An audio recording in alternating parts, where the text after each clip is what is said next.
नमस्कार, मैं मुकेश सर। एक ग्लोबल स्टडी पॉइंट कम कॉम्पिटिटिव क्लासेज में आज आप लोगों का पुनः स्वागत करता हूं। आज के इस संग्रह में मैं आप लोगों के लिए भूगोल के अति महत्वपूर्ण प्रश्नों का संग्रह लेकर आया हूं। ये सभी प्रश्न आपके लिए काफ़ी महत्वपूर्ण होंगे और यह उन विद्यार्थियों के लिए भी महत्वपूर्ण होंगे जो किसी प्रतियोगी परीक्षा की हुई तैयारी कर रहे हैं। ये हमारा प्रैक्टिस सेट 3 है। 1 और 2 पूर्व में ही हमारे YouTube चैनल पर डाल दिए गए हैं, उसे भी अवश्य देख लीजिएगा। हमें उम्मीद है कि ये तीनों सेट से लगभग 10 से 15 प्रश्न आपके एग्ज़ाम में ज़रूर आएंगे। अतः कि इसे ध्यान से सुनिएगा और अपने मस्तिष्क में डाल लीजिएगा। अब हम लोग प्रश्न संख्या 1 से प्रारंभ करते हैं।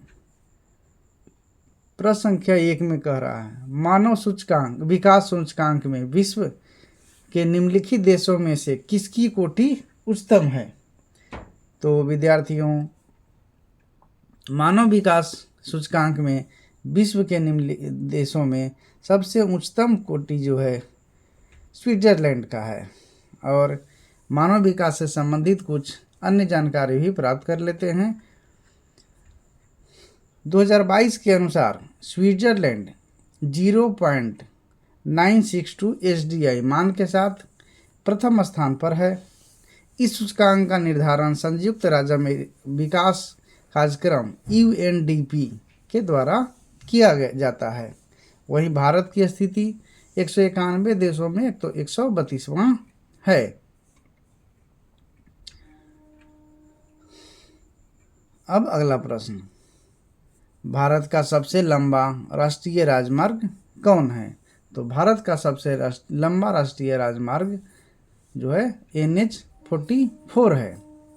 यह उत्तर में श्रीनगर से आरंभ होकर दक्षिण में कन्याकुमारी में समाप्त होती है। अगला प्रश्न, निम्नलिखित दक्षिण अमेरिकी देशों में कौन ओपेक का सदस्य है। तो विद्यार्थियों, ओपेक का सदस्य इसमें वेनेजुएला है। और इससे संबंधित ओपेक से संबंधित कुछ अन्य विशेष जानकारी प्राप्त कर लेते हैं जो आपके एग्ज़ाम में काम आएंगे और उन विद्यार्थियों के भी काम आएंगे जो किसी प्रतियोगी परीक्षा की तैयारी कर रहे हैं। ओपेक, जिसका पूरा नाम पेट्रोलियम निर्यातक देशों का संगठन है, इंग्लिश में इसे organisation of the petroleum exporting countries कहते हैं। वर्तमान में इसके निम्नलिखित सदस्य हैं, Algeria, Angola, Equatorial Guinea, Gabon, Iran, Iraq, Kuwait, Libya, Nigeria, Congo गणराज्य, सऊदी अरब, संयुक्त अरब अमीरात और वेनेजुएला। ओपेक का मुख्यालय वियना है जो कि ऑस्ट्रिया में है एवं इसके वर्तमान अध्यक्ष हैथम अल घैस हैं, जिन्हें 3 साल की अवधि के लिए नियुक्त किया गया है। अगला प्रश्न, निम्नलिखित में से कौन सा जलजन्य है। तो जलजन्य जो है अतिसार होता है। सहकारी कृषि किस देश में अधिक सफल रही है। तो विद्यार्थियों, सहकारी कृषि जो है डेनमार्क में सफल रही है। निम्नलिखित में से कौन सा क्षेत्र सघन जनसंख्या वाला है। तो सघन जनसंख्या वाला क्षेत्र जो है दक्षिण पूर्व एशिया है। मानव विकास सूचकांक का निर्धारण करने वाले विद्वान डॉक्टर महबूब उल हक कहाँ के मूल निवासी थे। तो वे जो है पाकिस्तान के मूल निवासी थे। यूरोप वासियों द्वारा अपने उपनिवेशों में किस प्रकार की कृषि का विकास किया गया था। तो यह जो है अंगूर की खेती का विकास किया गया था। निम्न में से जनसंख्या वृद्धि दर सर्वाधिक किस देश की है। तो जनसंख्या वृद्धि दर जो है सबसे अधिक जो है अफ्रीका की है। निम्नलिखित में से कौन औद्योगिक अवस्थापना का प्रमुख कारक नहीं है? तो जनसंख्या घनत्व औद्योगिक अवस्थापना का प्रमुख कारक नहीं है।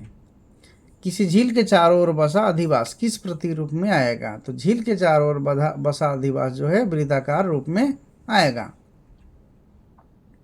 निम्नलिखित प्रदेशों में सुप्रलेखित प्राचीनतम नगरीय बस्ती है। तो सब सुप्रलेखित प्राचीनतम नगरीय बस्ती जो है सिंधु घाटी है। पूर्व पश्चिम गलियारा किसे जोड़ता है? तो पूर्व पश्चिम गलियारा सिलचर को पोरबंदर से जोड़ता है। भारत में वायु परिवहन की शुरुआत कब हुई? तो वायु परिवहन की शुरुआत 1911 में हुई।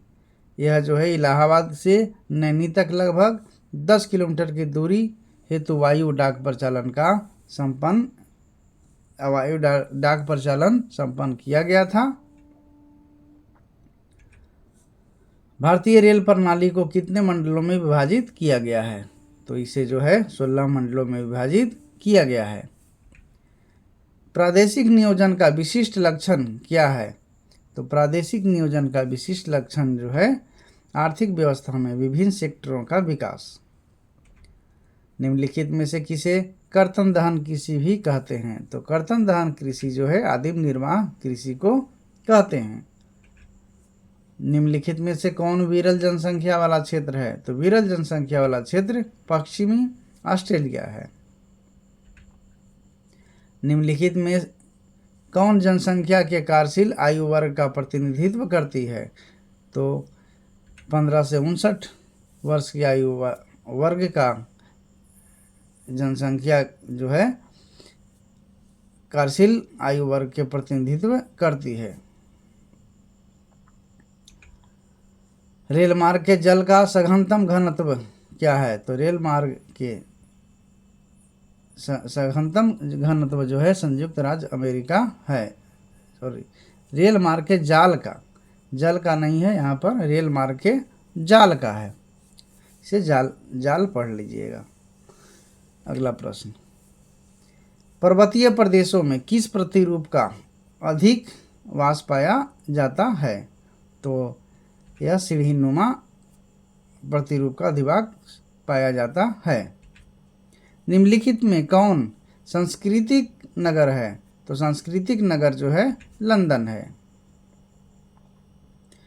और विद्यार्थियों, जिन्होंने अभी तक लाइक एवं शेयर नहीं किया है कृपया लाइक्स एवं शेयर अवश्य कर लें, और नए विद्यार्थी हमारा जो है सब्सक्राइब अवश्य कर लें, जिससे कि हमारा आने वाले वीडियो का नोटिफिकेशन उन्हें स्वतः मिलता रहे।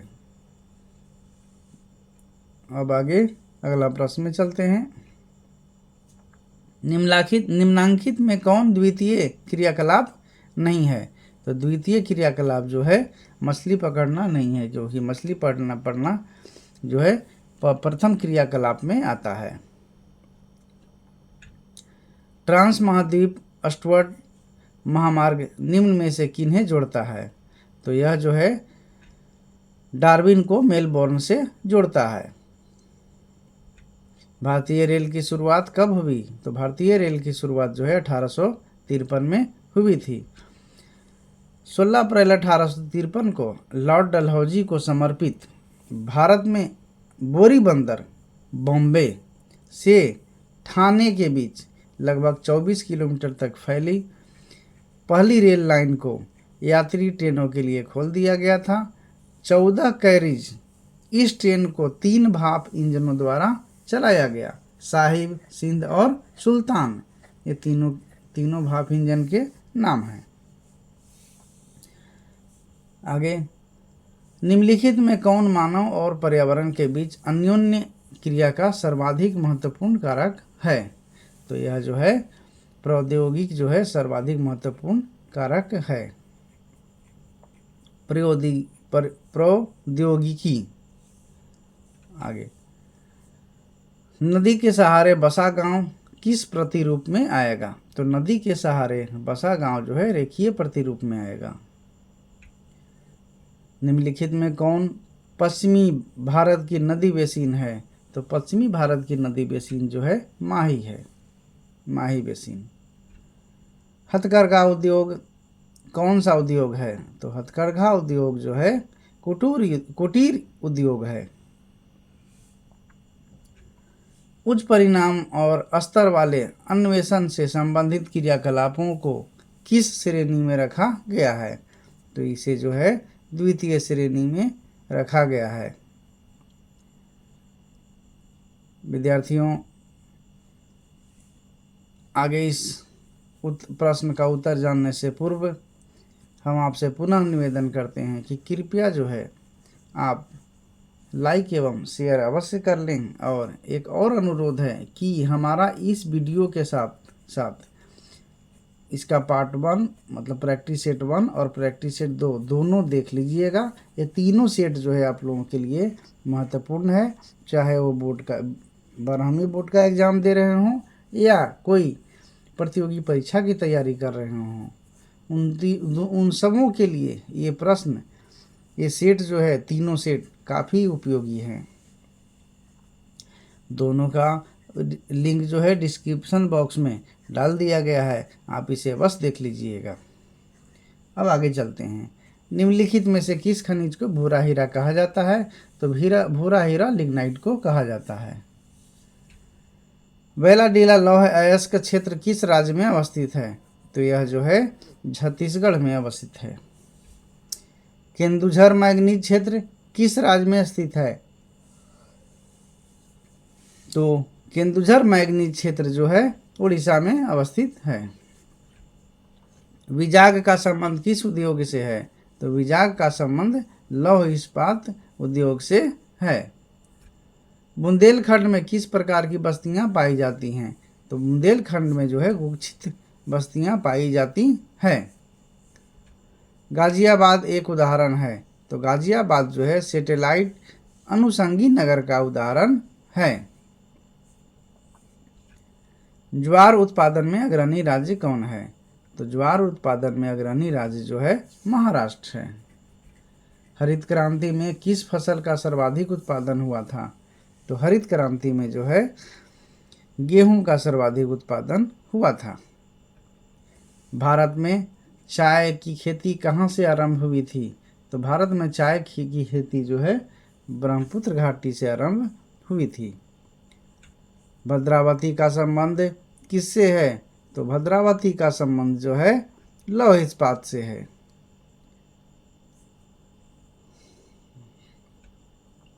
किस पतन को स्वेज मार्ग का लाभ प्राप्त है? तो यह जो है कोलका और चेन्नई दोनों को स्वेज मार्ग का लाभ प्राप्त है। निम्न नगरों में कौन गुजरात में अवस्थित नहीं है? तो यह जो है नासिक जो है गुजरात में अवस्थित नहीं है। निम्न में कौन रेडियो सक्रिय खनिज है? तो रेडियो सक्रिय खनिज जो है इनमें सभी है, अर्थात यूरेनियम, थोरियम और जिरकोनियम। सिंदरी प्रसिद्ध है। तो सिंदरी जो है किसके लिए प्रसिद्ध है? तो यह जो है उर्वरक कारखाना के लिए प्रसिद्ध है। आगे, अरेबिका किससे संबंधित है? तो अरेबिका जो है कॉफी से संबंधित है। निम्न में कौन जूट उत्पादक राज्य है? तो जूट उत्पादक राज्य जो है असम है। और इस पहला जूट उत्पादक राज्य जो है मतलब उत्पादन में प्रथम जो है पश्चिम बंगाल होता है। मेरठ महानगरीय शहर किस राज्य में अवस्थित है? तो यह जो है उत्तर प्रदेश में अवस्थित है। नीरू मीरू किससे संबंधित हैं? तो नीरू मीरू जो है यह जो है जल सांभर प्रबंधन से संबंधित है। लूनी नदी के प्रवाह की दिशा क्या है? तो लूनी नदी के प्रवाह की दिशा जो है पश्चिमी है। रानीगंज किस लिए प्रसिद्ध है? तो रानीगंज जो है कोयला के लिए प्रसिद्ध है। और विद्यार्थियों, इसी के साथ हमारा जो है ये 50 प्रश्नों का महत्वपूर्ण सेट समाप्त होता है। और सभी को वीडियो को अंत तक देखने के लिए धन्यवाद।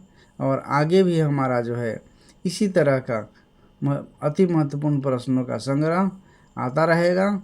इसे आप लोग देखते रहिएगा। और पुनः जो है आप सभी लोगों को धन्यवाद।